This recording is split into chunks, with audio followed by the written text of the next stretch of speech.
నువ్వేం చేశావు? వీళ్ళని చంపాలని చూసావు.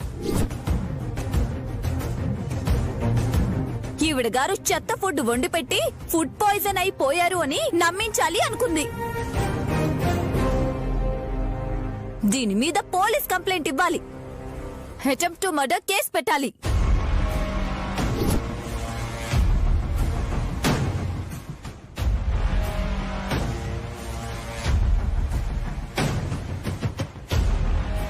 సంపద, డాక్టర్ కళ్యాణి డాక్టర్కి ఫోన్ చేయాలి. ఫోన్ ఇవ్వు.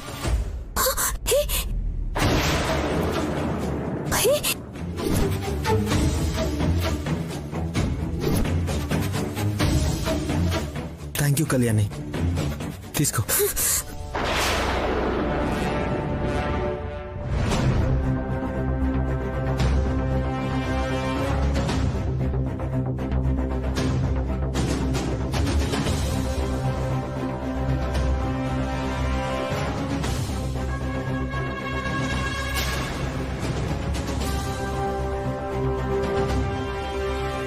ఏంటమ్మా?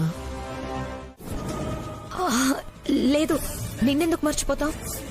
మరి ఫోన్ లేదు, ఫోన్ చేస్తే సమాధానం లేదు. నా గురించి ఏం ఆలోచించారు?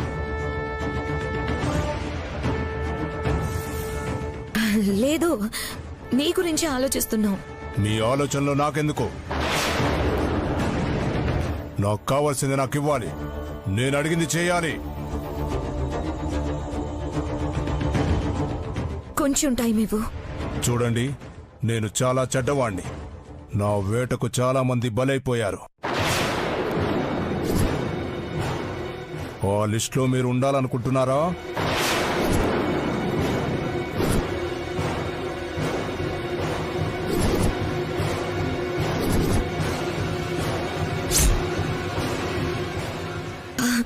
లేదు లేదు, మీకిచ్చిన మాట ప్రకారం ఇచ్చేస్తాం.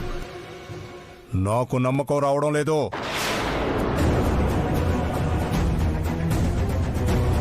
ఈ ఒక్కసారికి నా మాట విను, త్వరలోనే కలుస్తాం.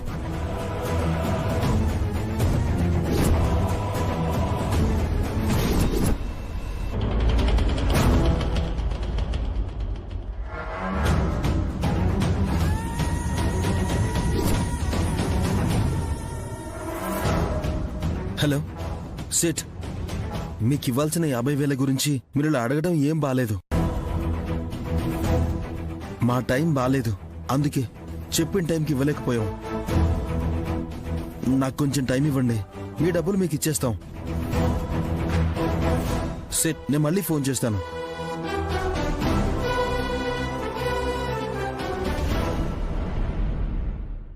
ఎవరు సితు? ఏం లేదులేమ్మా, వేరే వాళ్ళకి మేం డబ్బులు ఇవ్వాలి. దాని గురించి వాళ్ళు కాల్ చేస్తే మేం మాట్లాడుతున్నాం. అవునమ్మా, వేరే వాళ్ళ దగ్గర ఓ 50,000 అప్పు తీసుకున్నాం. కష్టాల్లో ఉన్నాం కదా, తిరిగి ఇవ్వలేకపోతున్నాం.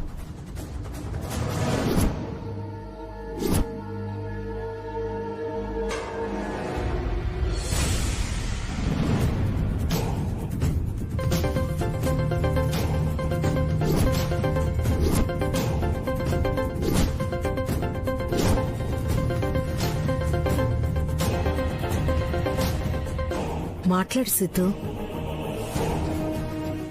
లేదులేమ్మా,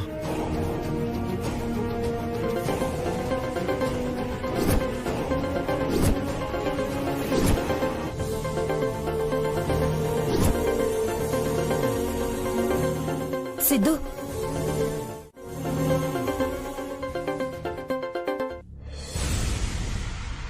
ఎందుకు ఊరికే కాల్ చేస్తారో?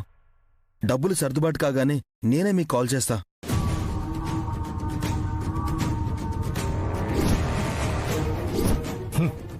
నాతో కూడా ఎవరితోనో మాట్లాడినట్టు మాట్లాడుతున్నారు.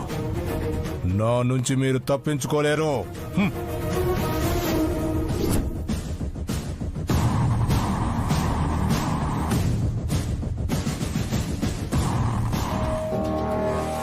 చూడండి, మీరు దేని గురించో టెన్షన్ పడుతున్నారు. అది చిన్న విషయం అయితే పర్లేదు.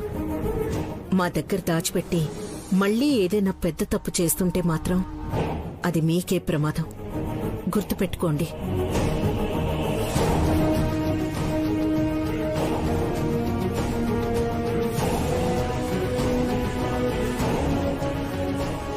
ఛ! వీడు కరెక్ట్గా ఈ టైంకే ఫోన్ చేయాలా?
ఇంటి ముందు ఉన్నానన్నా ఇంకా బయటికి రాలేదంటే భయం తగ్గిందా?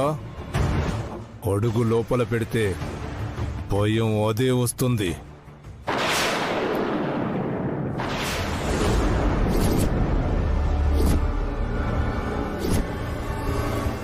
ఇంటికొచ్చారండి.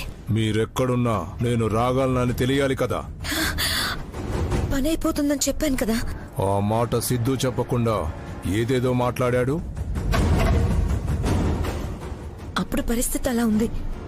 ఎదురుగా అనుపమం ఉంది, అందుకే అలా మాట్లాడాం. మీ కారణాలతో నాకు అవసరం లేదు. నా పని నాకు కావాలి. డెవిల్, ఇలా నేరుగా ఇంటికొస్తే ఎలా? ఎవరైనా చూస్తే మాకెంత ప్రాబ్లం అవుతుందో తెలుసా? నేను నా గురించే ఆలోచిస్తాను. ఇలా ఎక్కువ చేస్తే సిద్ధు, సిద్ధు, ఉండు సామ్. ఆగు సిద్ధు, సిద్ధు, చెప్పేది విను. ఆగు సిద్ధు.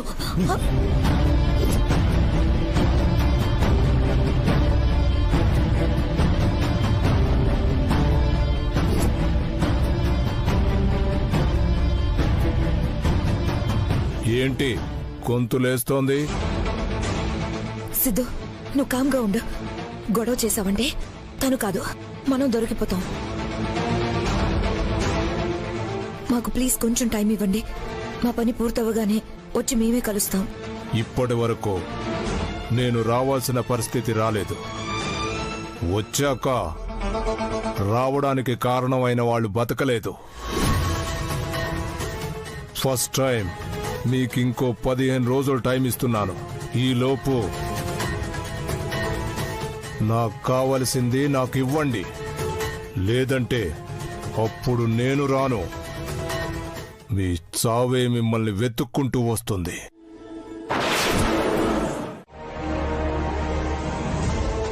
చీకట్లో సరిగ్గా కనిపించక బిందెని తన్నాడు.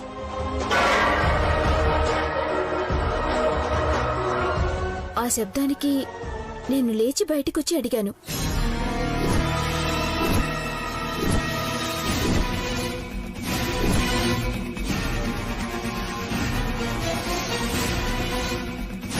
సంపద కనిపించలేదు, కానీ సంపద చీర కొంగంచున చిన్న ముక్క హాల్లో ఒక మూలన పడుంటే దాన్ని చూసి సంపద నక్కి ఉందేమో అని భ్రమపడ్డాను.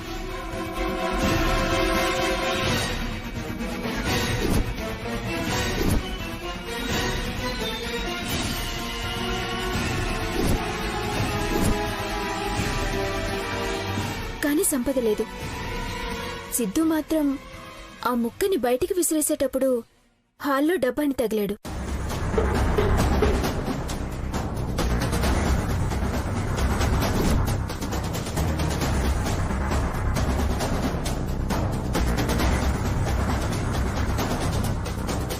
అది ఖాళీ డబ్బా.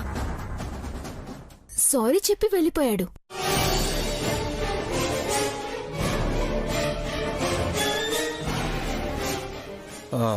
అవును శౌర్య, నేను హాల్లో కళ్యాణిని పలకరించాను. మంచినీళ్లు తీసుకుని లోపలికి వెళ్ళాను గాని పెరట్లోకి ఎందుకు వస్తాను?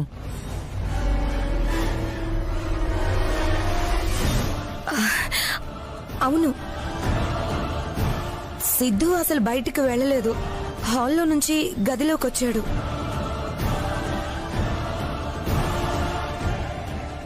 సిద్ధు హాల్లో ఉన్నప్పుడు నువ్వు రూమ్ లో పడుకునున్నావు కదా. వచ్చాడు అంటారు కానీ వెళ్ళాడు అన్నారు. నువ్వు హాల్లో ఉంటే తప్ప వెళ్ళాడు అనవు.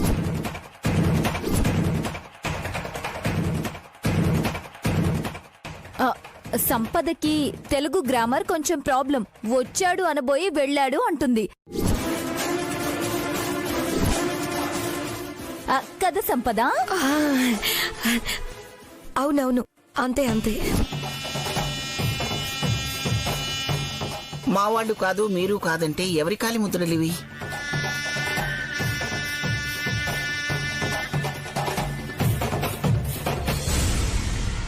అదే అర్థం కావటం లేదు శివ.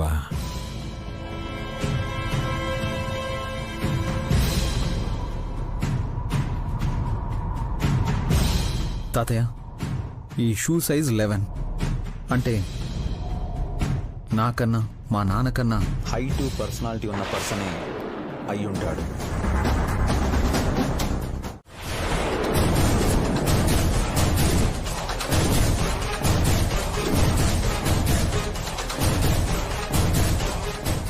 అనుకున్నాను ఇది కిలాడి నెంబర్ 1 అని. అబద్ధం చెప్పి తప్పించుకుందామని చూసింది, గాజు పట్టించింది. దీన్ని బూజు దులిపి ఇంట్లోంచి తరిమేయండి.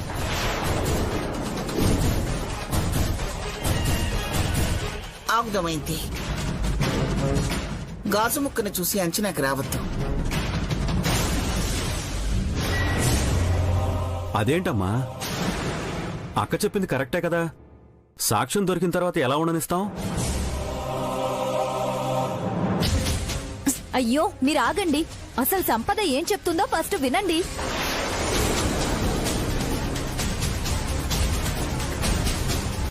ఏం చెప్తుందే? ఇంకో అబద్ధం చెప్పి తప్పించుకుంటుంది. దమయంతి, మాటలతో తనని హింస పెట్టకండి. శౌర్య చెప్పింది ఎవరో ఆజానుబాహుడొచ్చి వెళ్లాడని. ఆ వచ్చిన వాడెవరు? సంపద ఇక్కడికి ఎందుకొచ్చిందో తెలుసుకోకుండా ఊరికే గొడవ పడకు.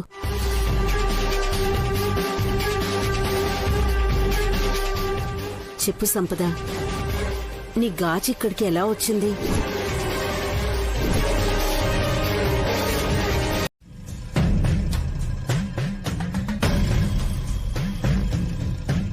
కింద పడ్డానని అబద్ధం చెప్పకు.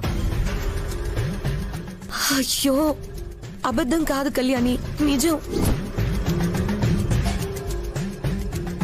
నిజమైతే కనీసం కుంటుకుంటూనైనా నడవాలి కదా.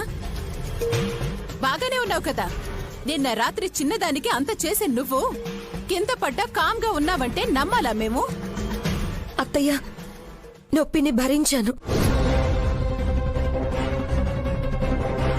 ఎందుకో తెలుసా, నాకేం జరిగినా పాపం అందరూ కళ్యాణిని టార్గెట్ చేసి నానా మాటలు అంటున్నారు.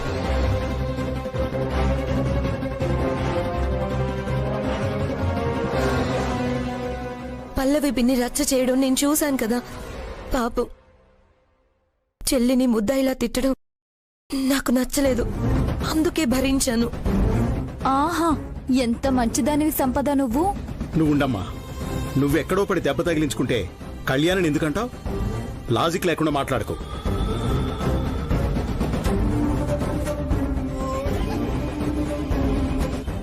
మావయ్య, సంపత్తి దగ్గర అన్నింటికి ఏదో ఒక లాజిక్ ఉంటుంది.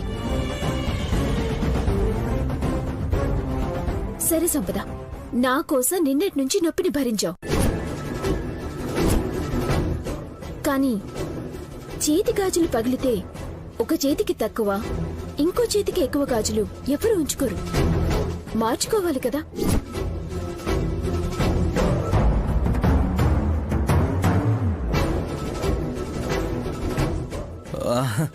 అంటే తనకిష్టమైనవి పగిలినా చిరిగినా అంత త్వరగా వదులుకోదమ్మా. నిన్న చీర చిరిగిపోయినా అదే కట్టుకుందని చెప్పాను కదా కళ్యాణి. అది నీకు తెలుసు. అందుకే గాజు పగిలినా దానికి ఇష్టమని ఇలా అంతే. ఇష్టమని సవ్యంగా వేసుకోదా? సంపద, ఇది తప్పు. గాజు పగిలిపోవటం మంచిది కాదు. బేస సంఖ్యలో అస్సలు వేసుకోకూడదు. వెళ్ళి మార్చుకో. సరే నానమ్మా.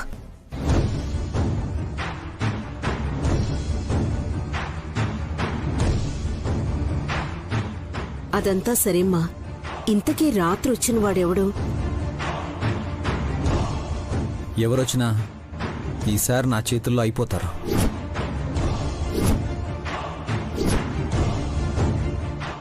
మళ్ళీ రాడు. ఎందుకొస్తాడు?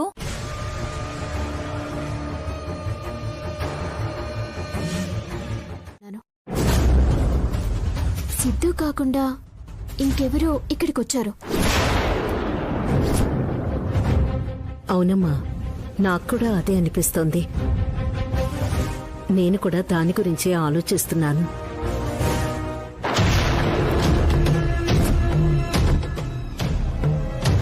నిన్న నేను వాళ్ళిద్దరికీ మంచినీళ్ళు ఇవ్వడానికి వెళ్ళాను. అప్పుడు వాళ్ళెవరితోనూ ఫోన్లో భయంగా మాట్లాడడం చూశాను. అవునా? మరి ఎవరు ఏంటి అని అడగలేదా? అడిగానమ్మా. ఎవరికో 50,000 ఇవ్వాలి, దాని గురించే మాట్లాడుతున్నావని చెప్పారు. కానీ నాకు ఆ మాటలు నమ్మబుద్ధి కాలేదు. ఏంటి కళ్యాణి, రాత్రి జరిగిన దాని గురించాను? అవునా ఆఫీసర్? మనకి తెలియకుండా మన ఇంట్లో ఏదో జరుగుతోంది. బయట వాళ్ళెవరో వచ్చారంటే ఏదో జరగబోతోందనిపిస్తోంది. మన ఇంట్లోకి ఎవరో వచ్చారని నాకు అనిపిస్తోంది.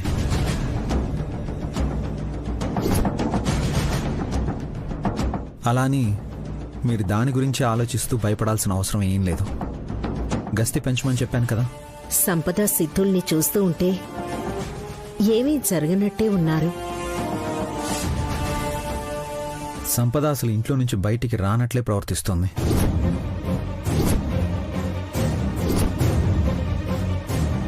వాళ్ళు కాక మన వాళ్ళు ఎవ్వరూ ఇంట్లో నుంచి బయటికి వెళ్ళి మాట్లాడాల్సిన అవసరం లేదు. సో సంపద బయటికి వెళ్ళింది అనేది కన్ఫర్మ్.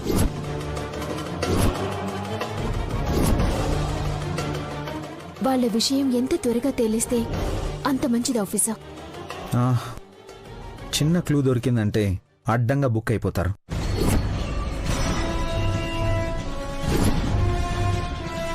మనం కంగారు పడి వాళ్ళు జాగ్రత్త పడే అవకాశం ఇవ్వకూడదు. అందుకే మనం ఏమీ తెలియనట్టు మామూలుగా ఉండాలి. ఇలా మనం మాట్లాడుకోవడం కూడా తగ్గించాలి. అలాగే ఆఫీసర్.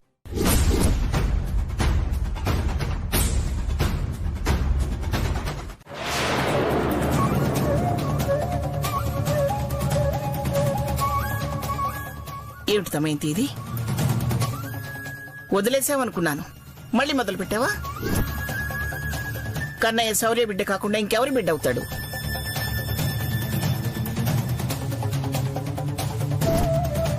అమ్మా, నీకేం తెలీదు. నేనేం చెప్పినా నువ్వు వినవు. కాబట్టి ఒక పని చేయండి, వీడి ఇంట్లో ఉండడానికి వీల్లేదు.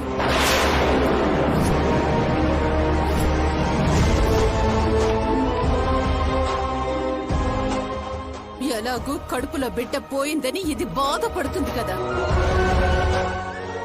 పైగా వచ్చి మన కొంపలో చేరారు కదా. ఆ సంపద బిడ్డే కాబట్టి వాళ్ళక బిడ్డనిచ్చి పంపించేయండి. మనకే గొడవ ఉండదు.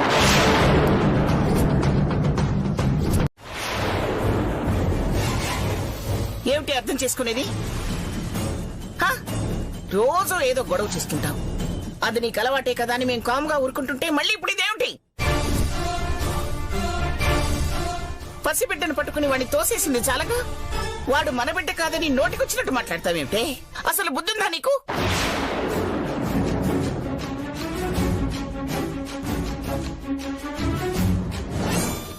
దమయంతి, భరిస్తున్నావంటే నువ్వు మా కన్న కూతురు కాబట్టి, అలాగని నువ్వేం చేసినా భరిస్తావని మాత్రం అనుకోవద్దు. బిడ్డ విషయంలో ఈ విధంగా మాట్లాడావంటే కన్న కూతురు అని కూడా చూడను. ఏమనుకుంటున్నావేమో.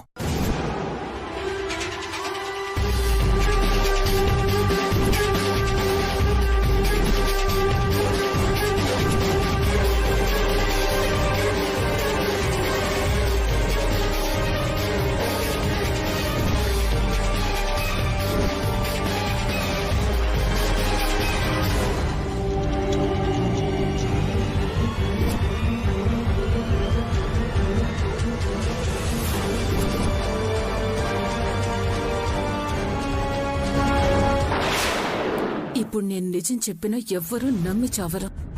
అడు తిరిగి ఇడు తిరిగి చివరికి నన్నే పిచ్చిదాన్ని చేస్తారు. ఏం చేయాలి? వీళ్ళకెలా అర్థమయ్యేలా చెప్పాలి? దమయంతి, రాను రాను నిన్ను ఇంట్లో ఉంచడం కంటే పిచ్చాసుపత్రిలో ఉంచడం మంచిదనిపిస్తోంది. అంతే, అంతకు మించి మీరేం ఆలోచించకండి. వీళ్ళకంటే అర్థమై చావదు. కనీసం కట్టుకున్న భర్త. మీరైనా భార్యగా ఇంత చెప్తుంటే అది ఎందుకు చెప్తుంది ఏంటి అని అర్థం చేసుకోరా?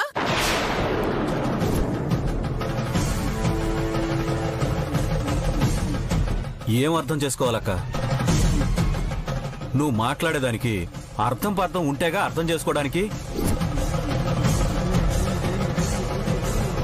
అమ్మా, నువ్వు ఏమైనా మాట్లాడు, భరిస్తాను.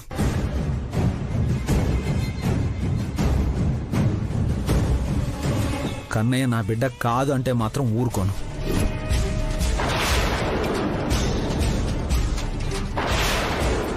అయినా బిడ్డని వాళ్ళకిచ్చి పంపించేయమంటున్నావు. ఎలా అంటున్నావే నువ్వు? అమ్మా, నువ్వు నన్ను ఏవైనా అనుకో. వీడైతే ఇంట్లో ఉండడానికి వీల్లేదు. కొన్నయ్యని వాళ్ళకిచ్చి పంపించేయండి.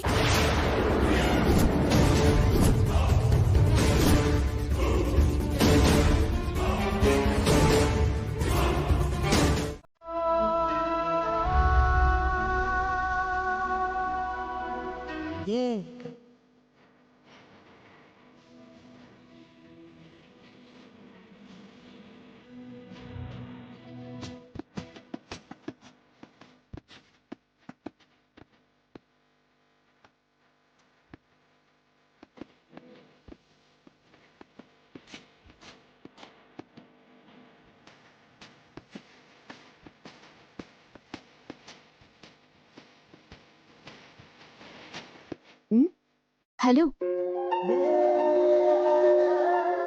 ఏం చేస్తున్నారు? చూస్తున్నాను.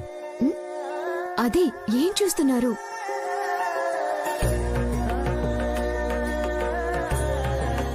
అంటే అందమైన ఆ వాటర్ బాటిల్ని చూస్తున్నాను.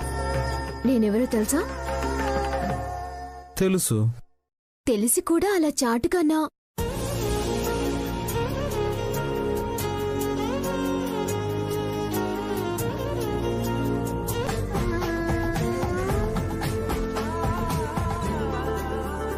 చూసారా? అందాన్ని చూడ్డంలో తప్పే ఉంది. అలా చాటుగా చూడటం తప్పు.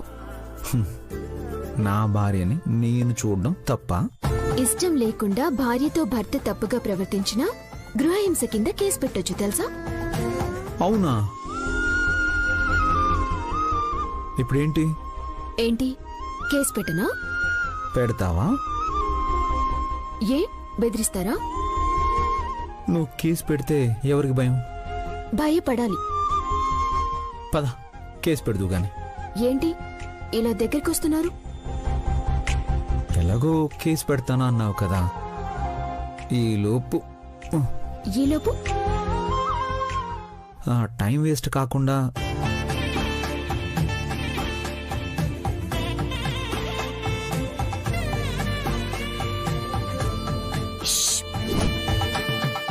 ఇలా బలవంతంగా ముద్దు పెడతారా? సరే, నిన్ను ముట్టుకోకుండా ముద్దు పెడతాను, ఓకేనా? ముట్టుకోకుండానా? ఇంపాసిబుల్. సరే, ముట్టుకుంటే నేను ఓడిపోయినట్టు. ఆఫీసర్, అనవసరంగా పందెం వేస్తున్నారు. ఓడిపోతారు. చూస్తావుగా.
కళ్యాణి, నువ్వు స్టూల్ ఎక్కి తోరణాలు కట్టు.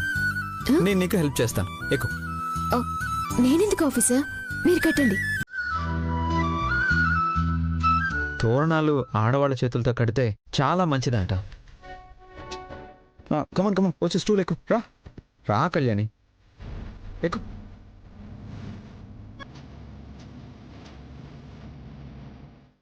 జాగ్రత్త జాగ్రత్త.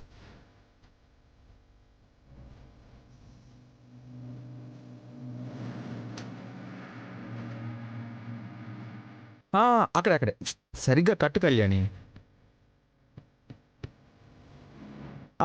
జాగ్రత్త జాగ్రత్త, నేను పట్టుకున్నానుగా.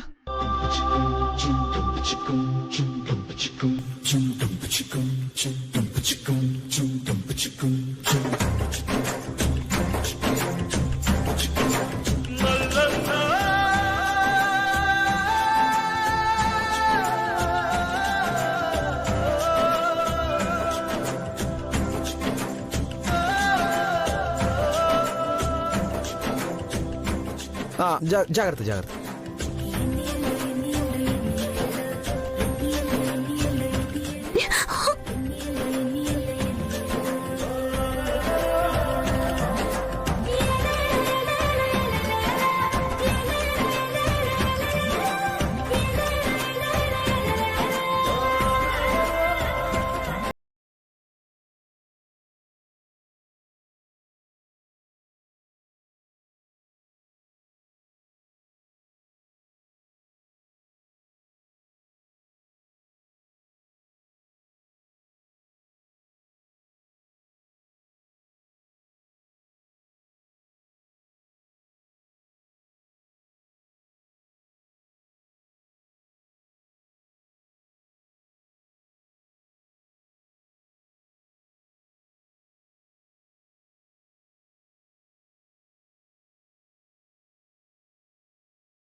దింపండి.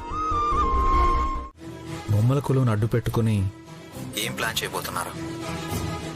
ఏదో చేస్తున్నారు. అదేంటనేది మనం తెలుసుకోవాలి.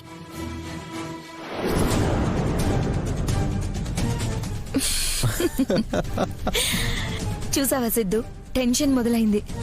కళ్యాణికి ఈ మధ్య తెలివితేటలు బాగా పెరిగాయి.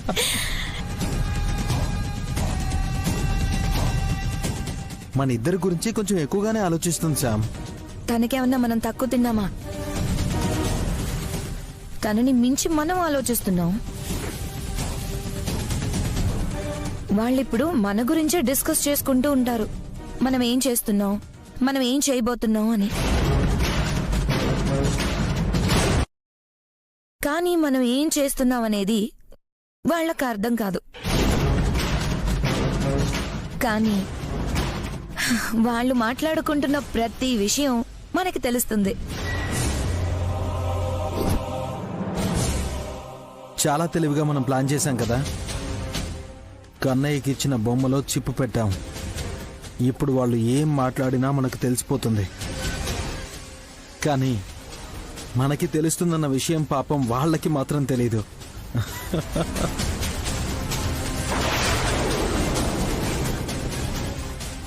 కన్నయ్యకు ఆ బొమ్మ బాగా నచ్చింది కాబట్టి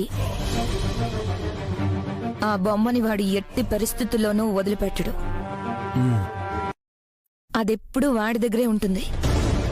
వాడు వాళ్ళ పక్కనే ఉంటాడు కాబట్టి వాళ్ళ గురించి టెన్షన్ పడాల్సిన అవసరమే లేదు. వాళ్ళ ప్లాన్లన్నీ అనుకున్నట్టుగా మనకి తెలిసిపోతూ ఉంటాయి కాబట్టి. సరే సరే, వాళ్ళు ఏం మాట్లాడుకుంటున్నారో విందాం. ఒకసారి ఆన్ చేయి.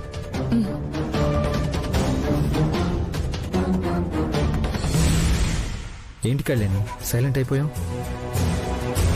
ఏం లేదు ఆఫీసర్, ప్రతిసారి వాళ్ళు ఏదో విధంగా మనల్ని మోసం చేస్తూనే ఉన్నారు.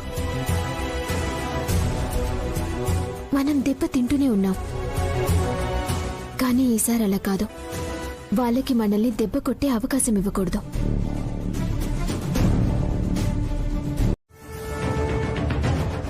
మనల్ని దెబ్బ కొడతారంట. అది కూడా వాళ్ళని తలుచుకుంటే భయపడేలాగా. వాళ్ళని ఎప్పుడో దెబ్బ కొట్టడం కాదు శామ్. ఈ రోజు నేను శౌర్యాన్ని కొట్టే దెబ్బకి ఇంట్లో వాళ్ళందరికీ మతి పోవాలి. మనల్ని అవమానిస్తాడా? నన్ను జైలు పాలు చేసి మిమ్మల్ని రోడ్డు పాలు చేస్తాడా? ఇంత జరిగిన వాళ్లతో మంచిగా ఉంటుంది ఎందుకనేది ఇంకా వాళ్ళకి అర్థం కాలేదు. అర్థం ఎలా చేస్తానా? ఈరోజు అందరి ముందు ఆ శౌర్యగాడు తల దించుకునేలా చేస్తాను.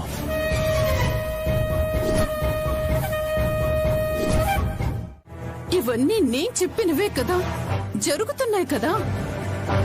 కానీ ఎవ్వరు నా మాట వినరు. నా మాటే వినరు. ఛీ!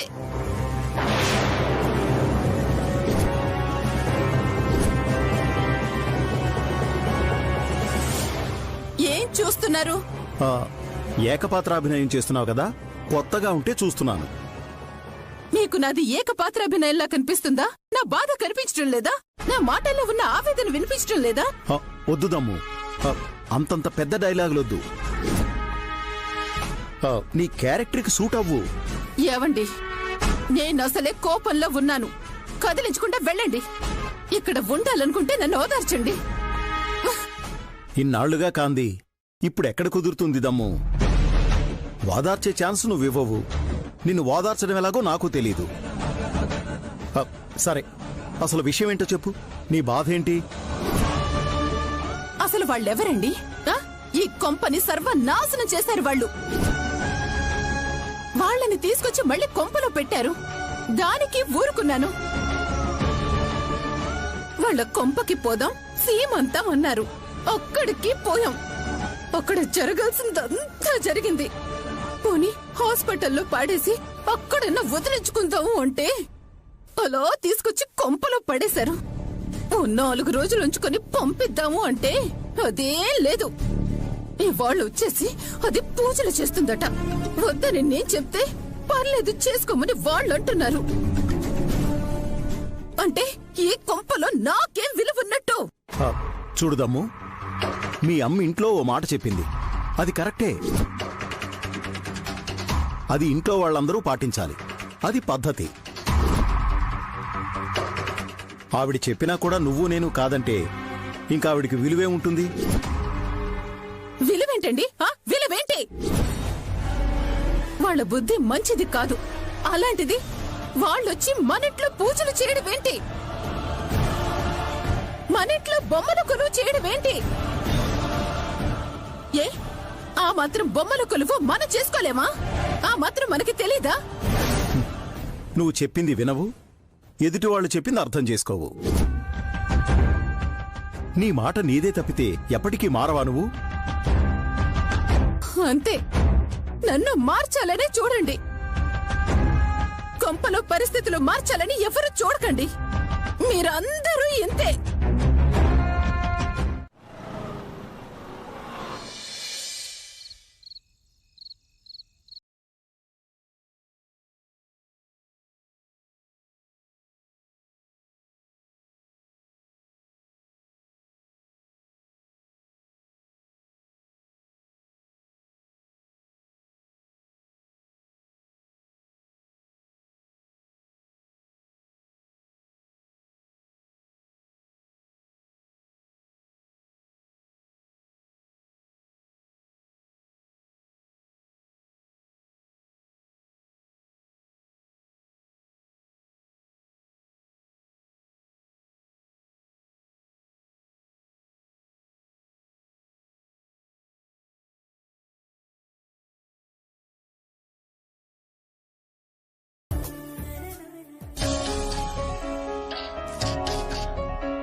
అడెక్కడక్క ఈ మగాళ్ళనేదిని అడిగితే ఎందుకు అడిగిందా, త్వరగా తీసుకెళ్ళిద్దాం అనుకోరు.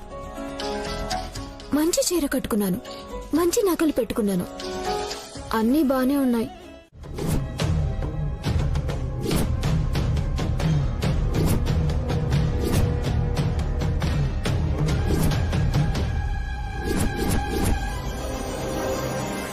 శౌర్య, నిన్ను ఎలా దెబ్బ కొడతానో చూడు.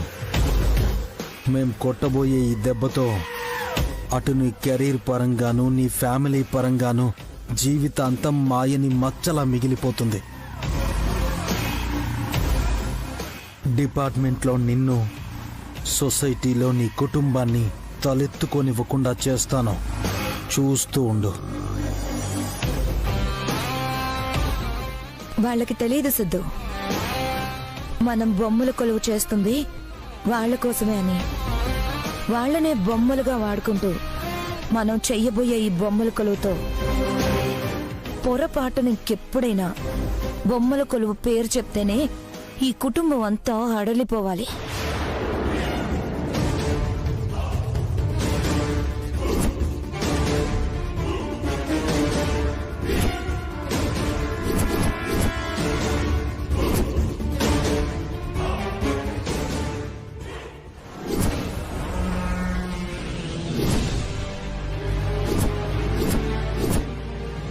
సిద్ధు,